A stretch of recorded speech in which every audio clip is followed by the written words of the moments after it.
Támuid an seo Colaiste Chamuis an Tulach agus támuid tuair Colaiste an seo, so cad is anam dóibh? Helena. Sheena. Chantal. Agus cé bhéh bliana bhí sibh an seo? Sin éime 3 bliain an seo. The Cúrsa blian an seo. Seo éime 3 blian. Céin fágu sibh i gcónaí ag teachtar as gach blian? Well, is even na daine an seo agus rinne mé lá cardinú a gach am. An rud céine le Helena. Fíime na manisca. An agus... Sin é. Ok, nis tom le John an seo an trá, so cad a ceapan tú faoi Colaiste Chamuis? Tom trééis an tanna bh wintas an gcúrsa is sé macéad ó i gan mara agus tá sé arás.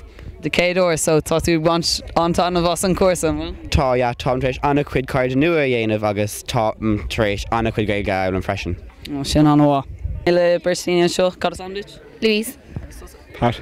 Ok, agus cad a ceapan tú faoin cuasa inis? Yeah, tá sí go hénta gan blian seo, tá mí cóáasta leis. Like a hint of freshen. So céim fá cé bhéh bliana atá sibh an seo? Tá sé mo 3 blian inis. Carolyn. Ceirlú, agus céim fá go sibh teachtar as gach uair? Mar tá an Craic an seo, like, agus bhuaimiid le go Londíine an seo, agus an cordine. Yeah, down to a long cordia, agus tá tú géir teacht radical. Is cafuí na Colaiste agus na Buaclaí? Tá an bhuaclaí cógan éis gan bhíon seo. Colleen. No, I'm like.